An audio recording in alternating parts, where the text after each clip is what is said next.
Amen. Good morning po sa ating lahat, mga kapatid. Amen. Excited na ho ba tayong makinig ng salita ng Panginoon sa atin? Amen. February na naman po, mga kapatid. Ang bilis ng panahon. Parang kailan lang ay magpapasko. Ngayon ay February na naman. So, kaya po tuloy, pag open mo ng phone mo ngayon, halos puro mga heart yung makikita mo sa mga wall mo. At kung minsan, mapapasana all ka na lang or mapapasabi ka na lang ng Lord, when po kaya? But let's be real for a moment, mga kapatid. For some of you, this month is a month of kilig. For some of you, it's a month of complications or complicated. For some, it's quiet. So may mga nakamove on na, mayroong mga hindi pa, may mga nagmahal ng sobra at may mga natakot namang magmahal na ulit. At kung ikaw yon, kapatid, isa ka pa rin mag-isa ngayon sa buhay ngayon, huwag kang malulungkot na kahit na the world keep on saying, find someone who will choose you. But what if I tell you that before anyone choose you or chose you, God already did.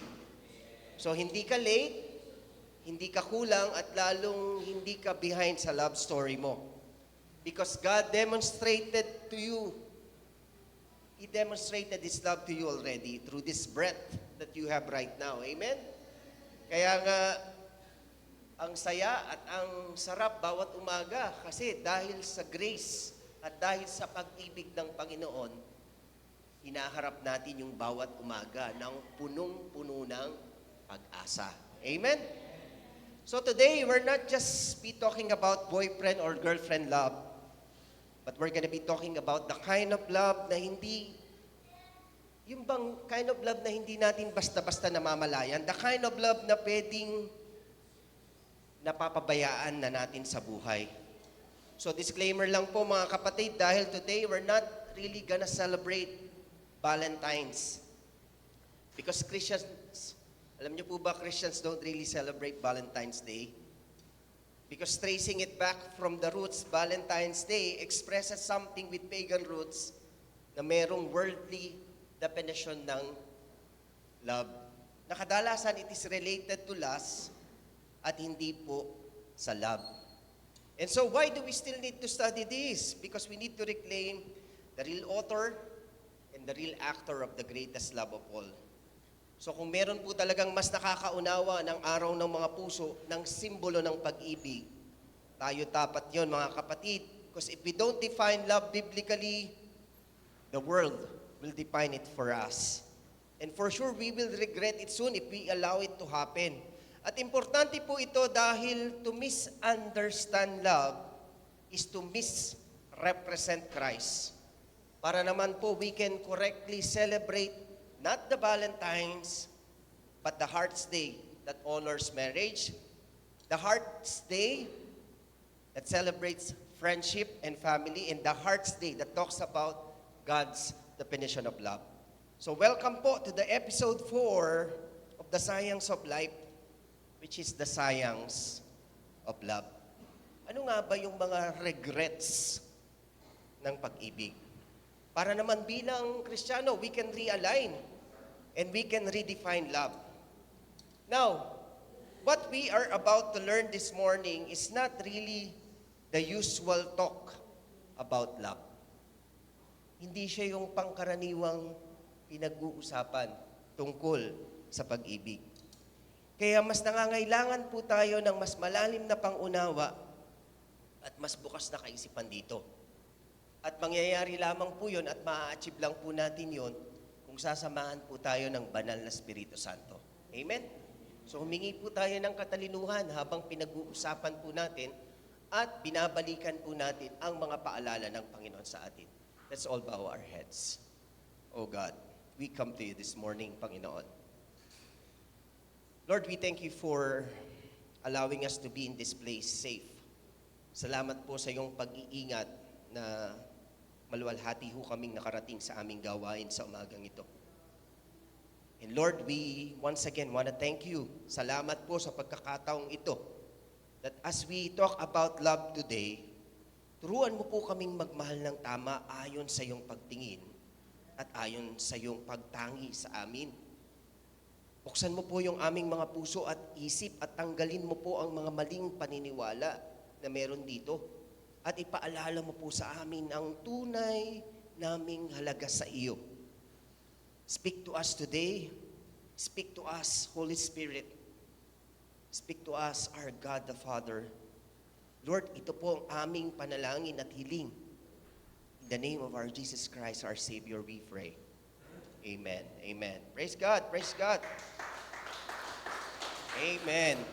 Now, pwede ho ba akong mag-request sa inyo ng something like an activity this morning? Pwede ho ba tayong tumayo, mga kapatid? Amen. Salamat po sa Panginoon dahil nakakatayo pa tayo. Yan po ay isang biyaya ng Panginoon. Now, I would like you to place both of your hands on your heart right now. Ganyan po. Place both of your hands, dalawang kamay, sa inyong puso at pakiramdaman niyo yung tibok ng puso niyo. Meron pa po ba? Imposibleng wala po yan. Okay? And this time, I would like you to do a long inhale. Inhale. Exhale. Good job. Okay? Inhale. You can close your eyes when you inhale. And then exhale. For the last time, inhale. Exhale.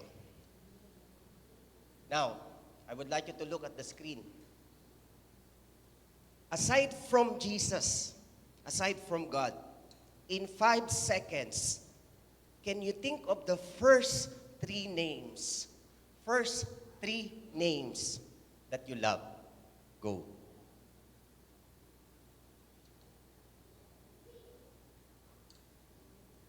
Amen. Thank you po. Now, you can take your seat. You have those 3 names with you, right? Merong mga 3 pangalang pumasok sa isip nyo tsaka sa puso nyo. Amen? Amen? Parang wala. Meron po bang pumasok na pangalan sa isip natin kanina? Amen? Meron po ba ritong, siguro, meron dito nakaisip na yung pangalan ng parents nila. Meron namang nakaisip ng specific na pangalan ng anak nila. O kaya specific na pangalan ng asawa nila, ng husband nila, ng wife nila, or ng boyfriend nila or girlfriend nila. Tama ba? Tama po ba? Tama po ba yung mga pinagsasabi ko, mga kapatid? Meron po ba? How about yung sariling name nila? Meron po bang nakaisip ng sariling name nila? Meron po ba? Meron po ba, mga kapatid?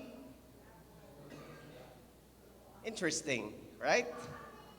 Kasi po, mga kapatid, notice that nobody said their own name. Why? Because most of us, mga kapatid, forget to love ourselves, or what we call as the self-love. Self-love probably might be an unusual topic sa pulpito. Actually, hindi ko pa ho narinig na dinidiscuss yung self-love sa pulpito.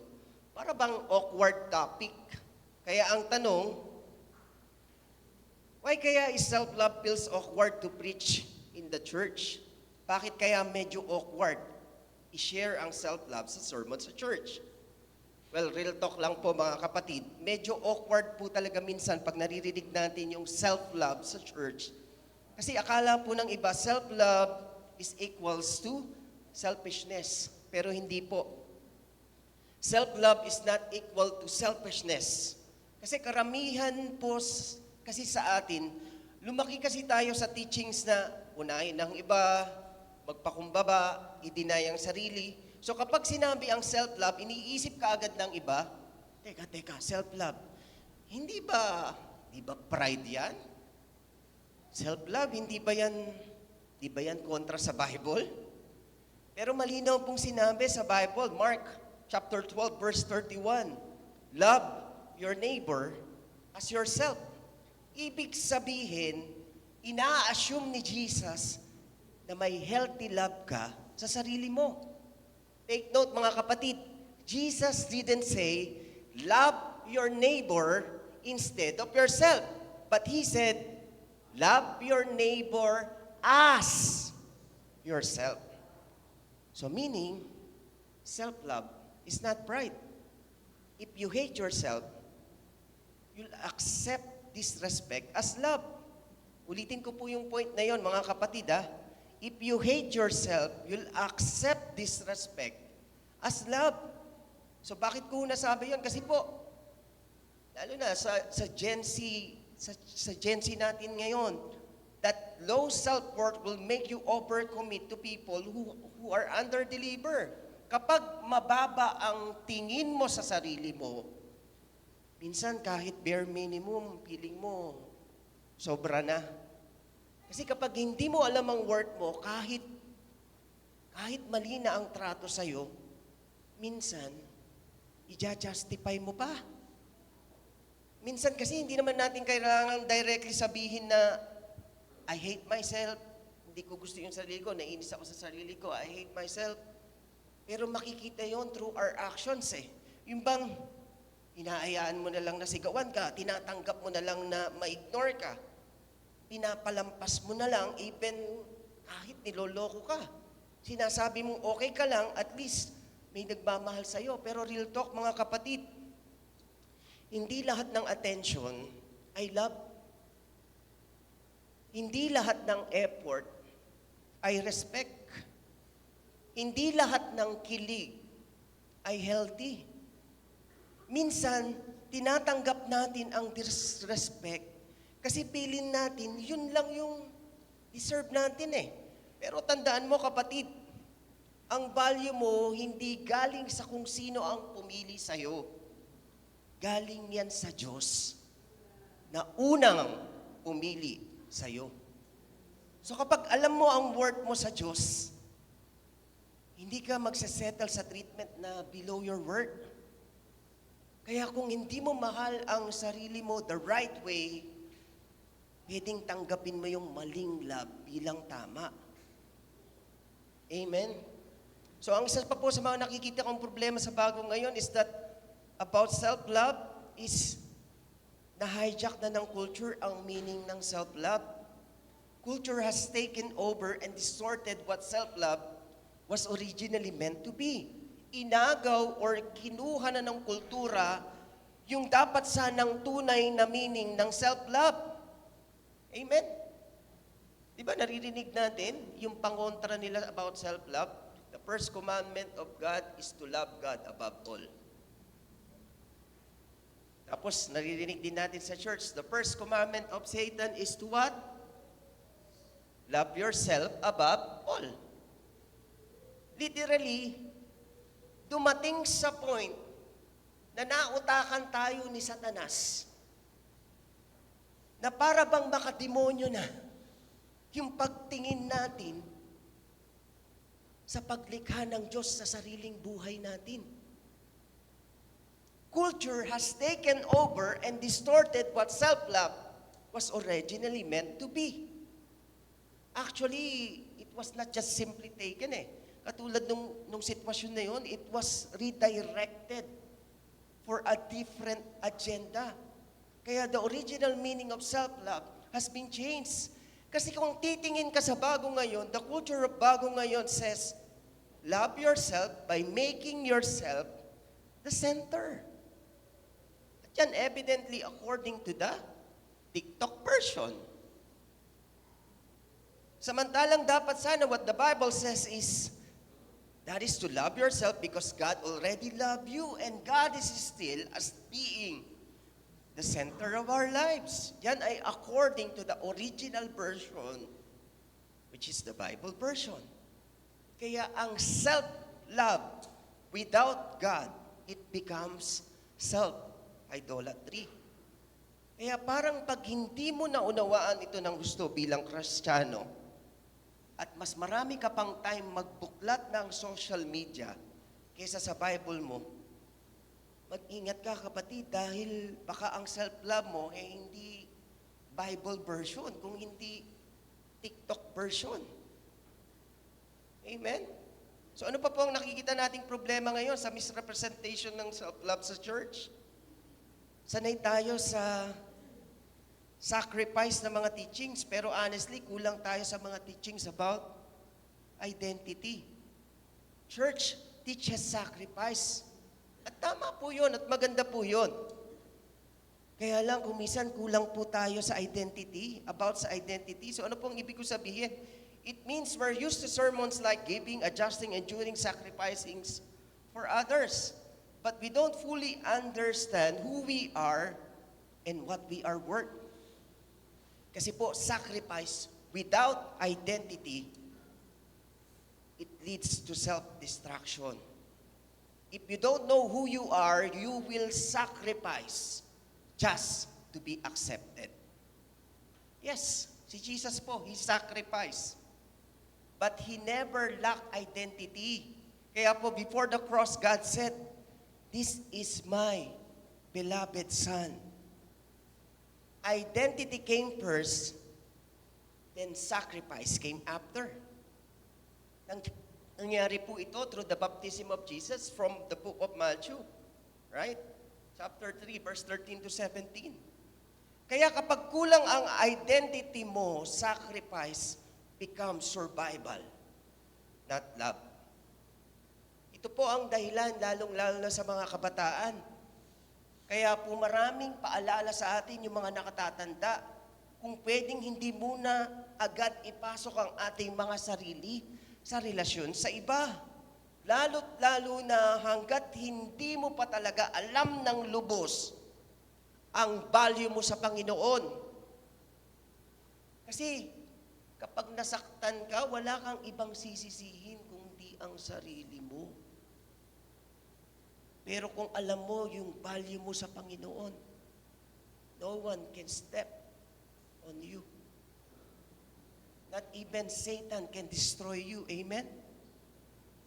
Kasi, bakit natin ito pinapaalala sa mga kabataan? Kasi hindi mo pa nga kayang magmahal ng tama kung hindi mo pa lubos na alam ang identity mo sa Panginoon. Marami sa kabataan at marami even sa mga mag-aasawa, yan po yung susunod nating topic next week.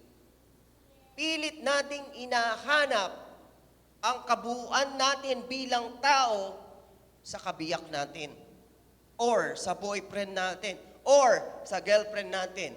1 plus 1 equals whole. Ganun eh. That's how we define our wholeness as a person. But God, when God created you, He created you as a whole already. He did not created you as a half and another half just for you to be whole. Your identity should come first before making some sacrifice. Kasi po mga kapatid, hindi po talaga masama ang sacrifice. Pero kung wala kang identity, anong mangyayari sa'yo? Mapapagod ka.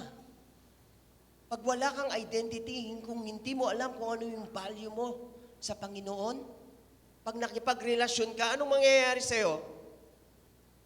Mauubos ka. At kapag kulang ang identity mo, your sacrifices become survival and not love. Kaya ka hirap makipagrelasyon.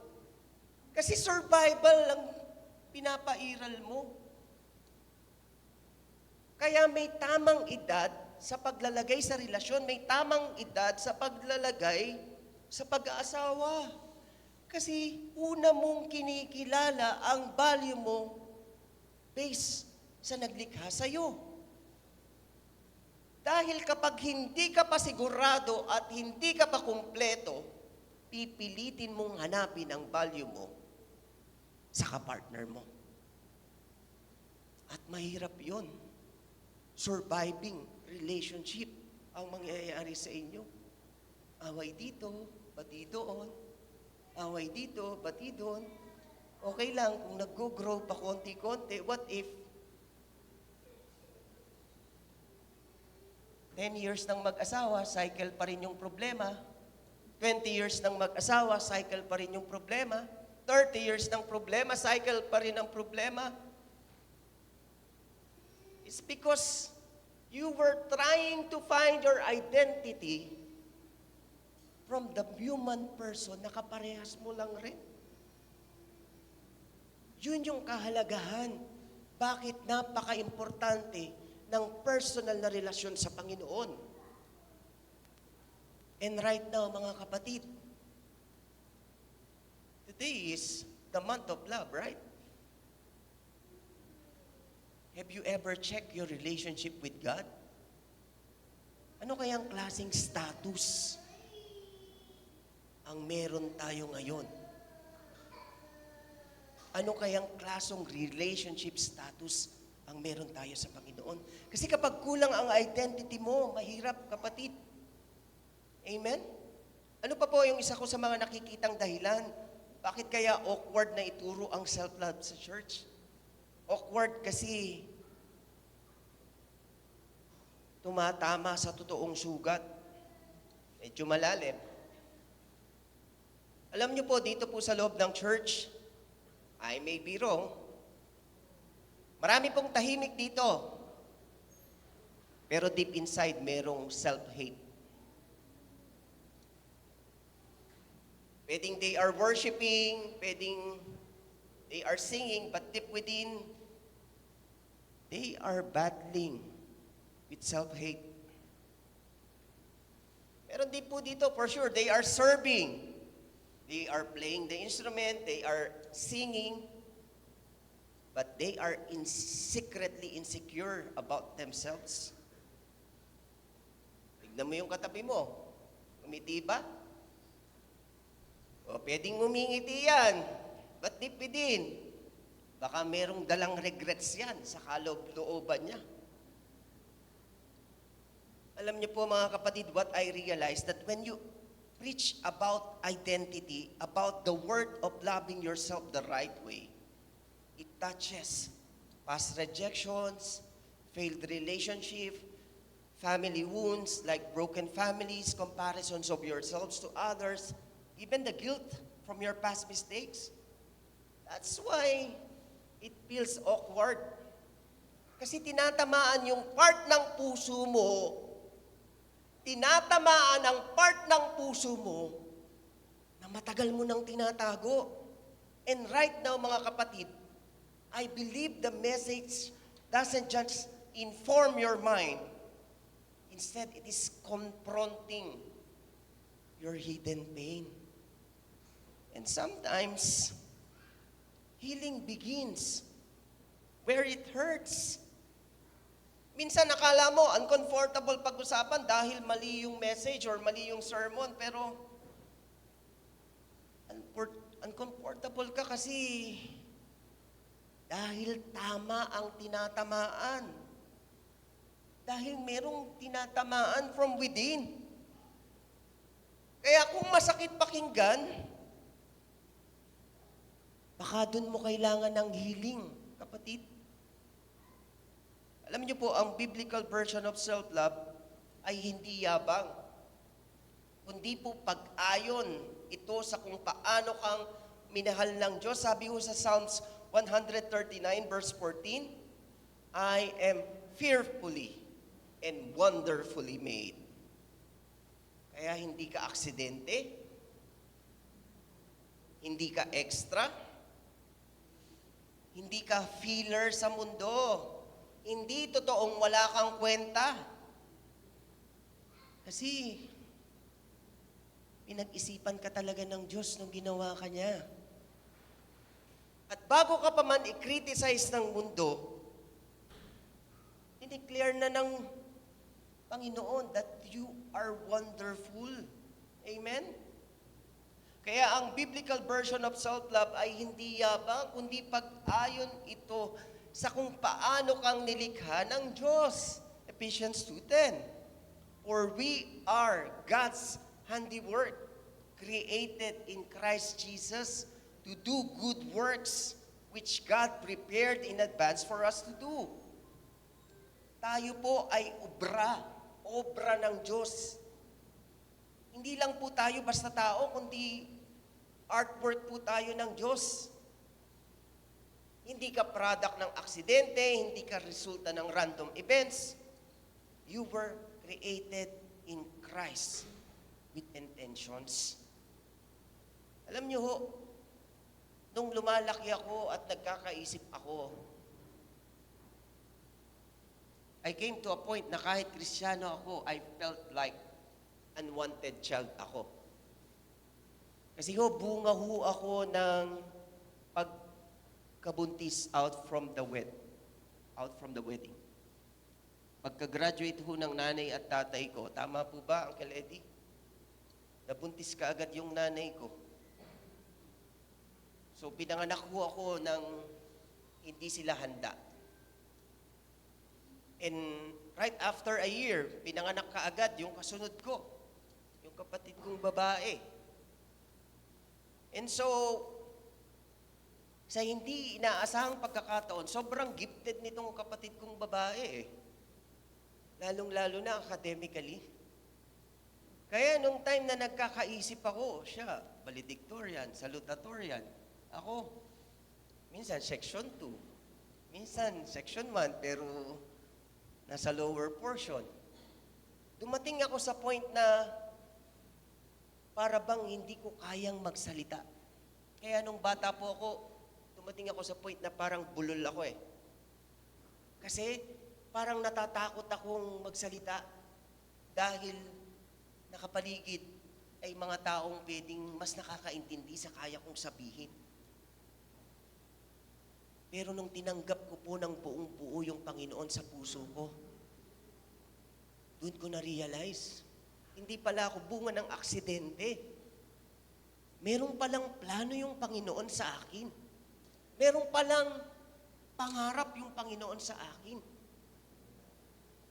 Kapatid, hindi ka aksidente. Kung nasasaktan ka at nahihirapan ka sa buhay mo ngayon, lumapit ka sa kung sino yung may lumikha sa'yo. At laliman mo yung relasyon mo sa Panginoon. Dahil sa Kanya mo lamang masusumpungan. Sa Kanya mo lamang makukuha yung tamang sagot. Kung sino ka, bakit ka pinanganak sa pamilyang to, bakit ito yung mga magulang mo, bakit dito ka nakatira, bakit ka dito nag-aaral, bakit dito ka nag-church. May plano ang Panginoon sa'yo. Amen? Amen. At ano ang plano ng Lord sa iyo? That is plan to prosper you and not to harm you. Plans to give you a hope and a future. Diba sabi nga sa first part, for I know the plans I have for you, declares the Lord. Kaya hindi ka lang saved from something, but you were saved for something. Merong nakalaan ang Panginoon para sa iyo. Pansinin niyo po, hinighlight ko in red yung salitang I know. Ibig sabihin, hindi tayo ang may final say sa buhay natin. Hindi ang trauma mo, hindi ang heartaches mo, hindi yung regrets mo, hindi yung mga failures mo, kundi si Lord ang may plano sa buhay mo. Si Lord ang may alam ng plano. At anong klaseng plano? Plan to prosper you and not to harm you. Amen? Hindi ka disposable. Hindi ka basta-basta lang. Artwork ka ng Panginoon. Kapatid, ganon katindi yung pagtatangi ng Panginoon sa buhay mo. Diba? That even the very numbers of your hair, alam niyo po ba yung bilang ng buhok niyo? Alam ng Panginoon yan. Ganon kanya kamahal. In fact, sa tindi ng pagmamahal niya sa'yo, hindi kanya nire-redirect kung ano yung gusto mo. Kung hindi hinahayaan kanyang magdesisyon para sa buhay mo at nirirespeto niya kahit nasasaktan siya. At kapag nagkamali ka, hindi ka niya susumbatan, hindi niya sasabihin, sabi ko na sa iyo eh. Anong gagawin ng Diyos ni hindi nga magsasalita yun? Ibubukas niya lang yung dalawa niyang kamay at yayakapin ka lang niya ng mahigpit at sasabihin niya sa'yo, anak, miss na kita. Ganun kang kamahal ng Panginoon, kapatid. God's plan is not to destroy you, but to build you. Plans to give you a hope and a future. Kaya, paano ito connected sa self-love? Kung alam mong may plano ang Diyos para sa'yo, you cannot hate what God intentionally created. And since God intentionally created you, you have to love what God created in you. Amen? So self-love is not pride. Self-love is agreeing with God that you are valuable, that you are chosen, and you have a purpose. Kapag hindi mo mahal ang sarili mo, para mong sinasabing mali ang ginawa ng Diyos. But when you embrace who you are in Christ, you are honoring the one who designed you. So today, mga kapatid, stop fighting yourself. Start believing what God already had declared. Di ba sabi nga kanina, declares the Lord. Hindi niya lang basta sinabi eh. Dineclare niya pa. Kaya po, hindi naman talaga self-love ang problema. Ang problema, kundi hindi natin mahal ang sarili natin gaya ng pagmamahal ng Diyos sa atin. Kapag biblical ang approach ng self-love, it becomes the foundation ng healthy love sa iba. Now, bakit po ako dito self-love ng self-love? Kasi po, we cannot give what we do not have. We cannot pour love from an empty cup. Ibig sabihin, kung wala kang laman, ano ang ibubuhos mo sa iba? Kaya kahirap na hirap magmahal. Kasi you are empty. Kasi you do not know your identity. But when you know your identity, you are full. Nag-uumapaw sa'yo ang pag-ibig ng Diyos. Kaya kahit sinong madikit sa'yo, nararamdaman niya ang presensya ng Diyos. Amen? Kaya this morning, mga kapatid, hindi lang po tayo tinuturuan ng Diyos paano magmahal ng iba, kundi inaalala niya rin tayo na tayo po ay mahalaga sa Kanya.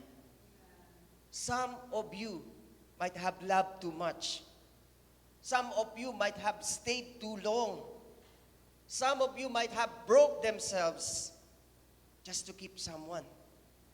And now you're carrying regrets, the sayings of life, not because you love, but because you forgot your worth. Kanina po, I asked you to name 3 names that you love. Kanina sa 5 seconds na yon, ang bilis yung magbanggit ng pangalan ng iba. Pero walang nagsabi ng sariling pangalan nila. At maybe, hindi po yun aksidente, mga kapatid. It's a wake-up call. It's a call out for all of us. Because deep inside, marami sa atin hindi naniniwalang karapat-dapat tayong mahalin. You serve, you give, you sacrifice, you even showed up for everyone. Pero pagdating sa sarili mo, anong binigay mo? Puro guilt, puro shame, puro kahihiyan, puro kapaguran, puro hindi ka enough. Ang reason kung bakit ang self-love, it feels so awkward, it's because it touches a deep wound. Tinatamaan ito yung malalim na sugat na nakatagong sugat sa puso mo. At kahit anong patsi mo dyan ng gamot, hindi yan gagaling. Kasi you've normalized the self-hate. Yung mga insecurities mo that you've learned to hide it in the ministry. Those regrets, yung mga panghihinayang mo, you have buried it under your service. Kaya mga kapatid, for all of us here, this morning, God is not exposing your wound to shame you. God is exposing it to heal you. You cannot love people properly if you secretly hate yourself. You cannot reflect Christ if you reject the image that He had made you. So if this morning you realize, Brad, I do not know how to see myself the way God sees me. Hindi ko alam. Paano nga ba talaga dapat? This altar, mga kapatid, this altar, this is not intended for perfect people, but it is for people who are tired, yung mga pagod na lumaban para sa buhay nila. So right now, if God is speaking to your heart, God is calling you, kapatid, that if you realize na matagal ko nang hindi mahal ang sarili ko, kasi puro bigay lang ako pero walang natitira. Pagod na akong patunayan ang value ko. This altar is not a place of shame, but this is a place of healing. And if you want to say, Lord, teach me to see myself the way you see me. Kapatid, right now, I am inviting you to stand up. I am inviting you to come forward and raise your right hand right now so that we can pray together. Amen? So if God is speaking to your heart right now, be bold enough to come to God. Kung nais mong ipanalangin ka, mga kapatid, ng ating mga leaders, even ng ating pastor right now, the altar is open for you. Hallelujah.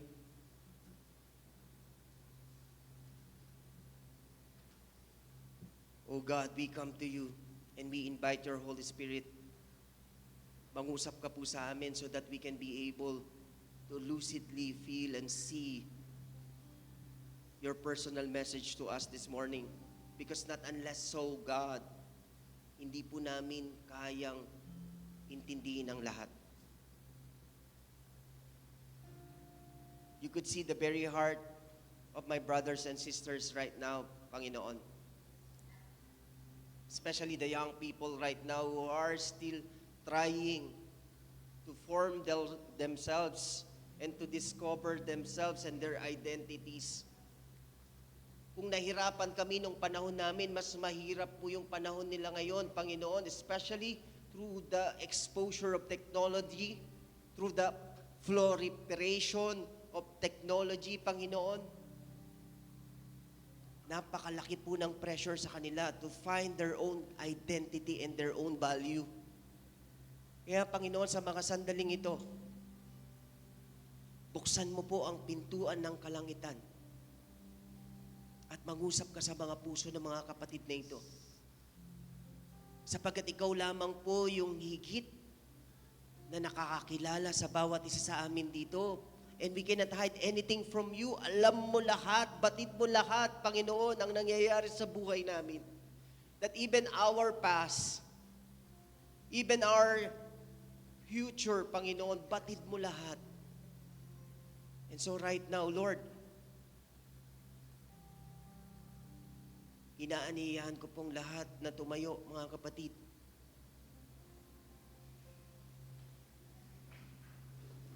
And I would like us to sing a song for the Lord.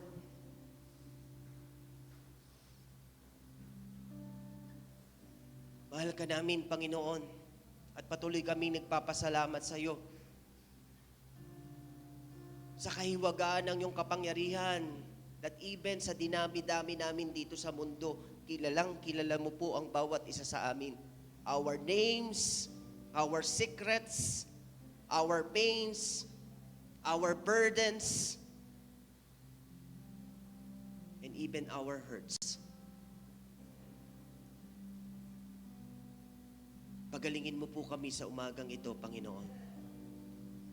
Pagalingin mo po kami. Oh God. Oh God, we come to you.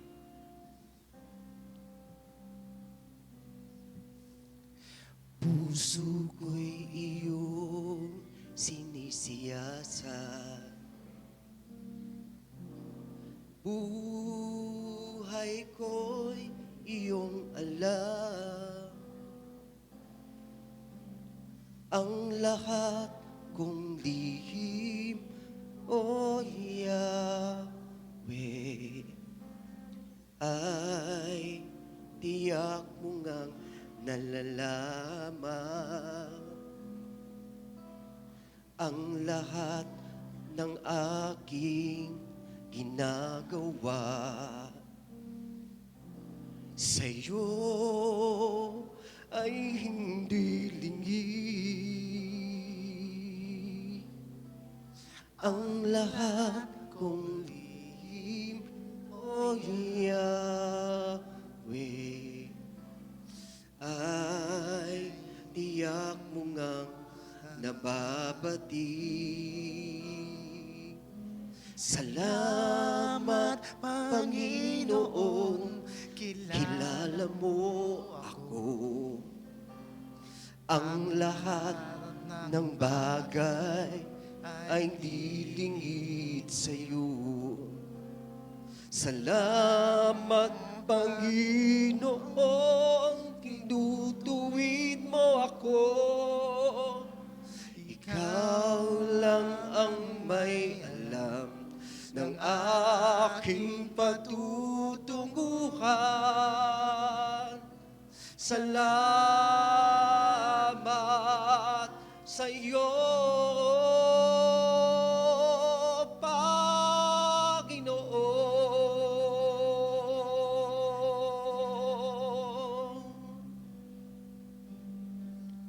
Kapatid, hinihintay ka ng Diyos sa mga sandaling ito. And the only requirements that He can be able to sustain you and help you and assist you right now is your willingness to surrender to God.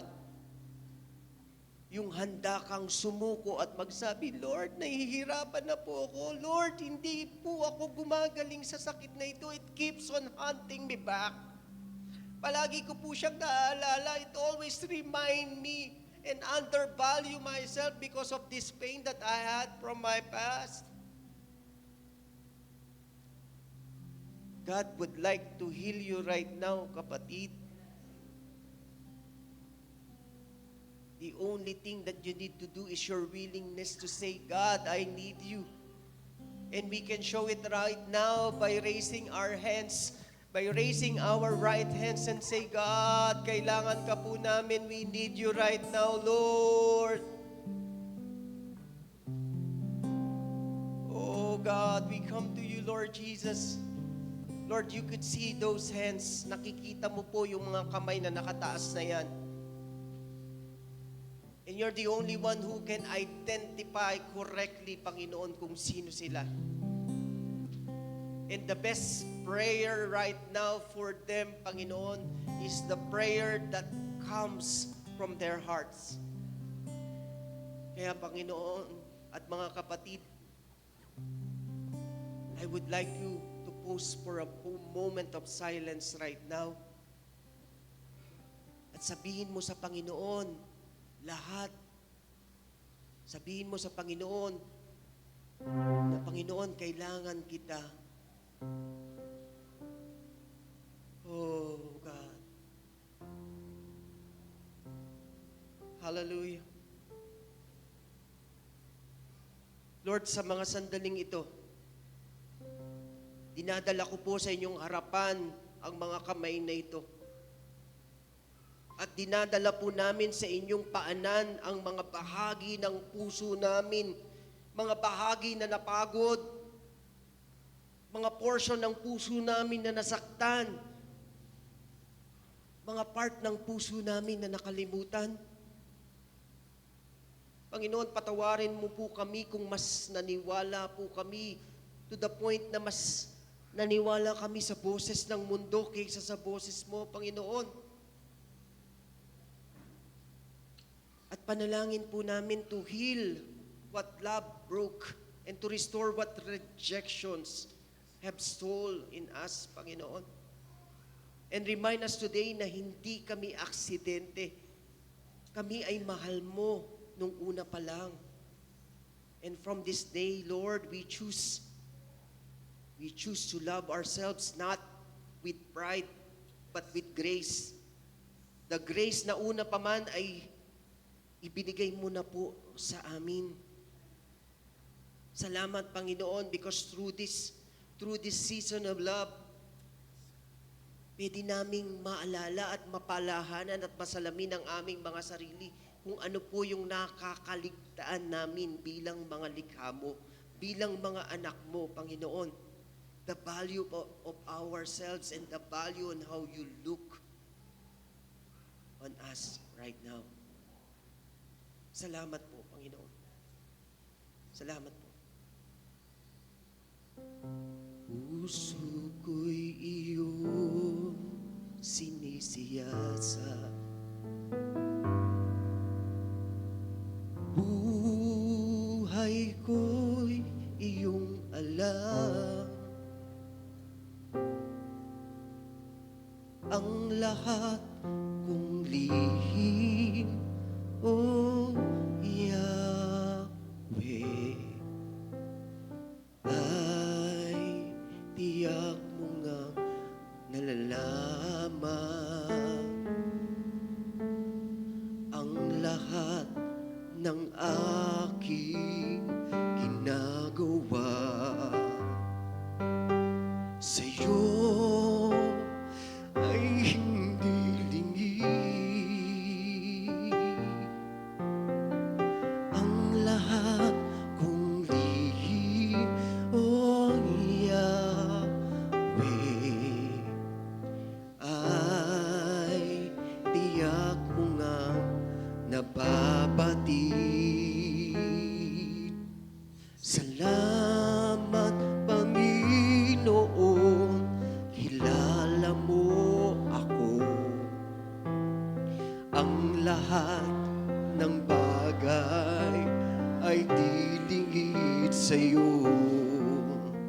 Salamat, Panginoon, tinutuwid mo ako.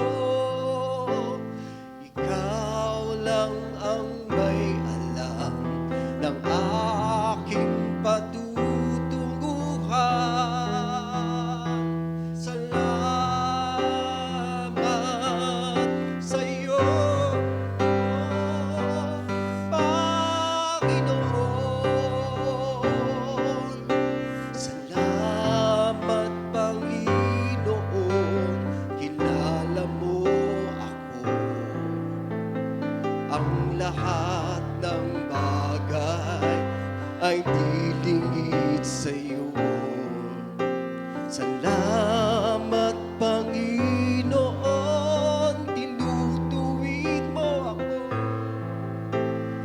Ikaw lang ang may alam ng aking patutunguhan. Salamat sa'yo, Panginoon. Salamat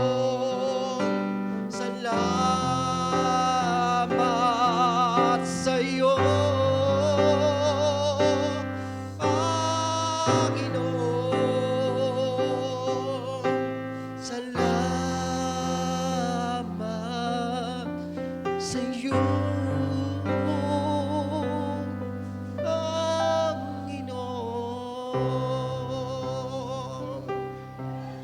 Panginoon. Panginoon, nagpapasalamat po kami, Panginoon, sa umagang ito. Salamat sa iyong paalala. Salamat sa iyong mga salita na gumising sa amin at nagpaalala sa amin sa aming halaga. Ibinabalik po namin sa iyo, Panginoon, ang pinakamataas na papuri. Ang lahat ng aming pagsamba, sa iyo lamang, aming Amang nasa langit. Ang lahat po ng anak ng Diyos ay magsabi ng malakas na, Amen, Amen. Praise God.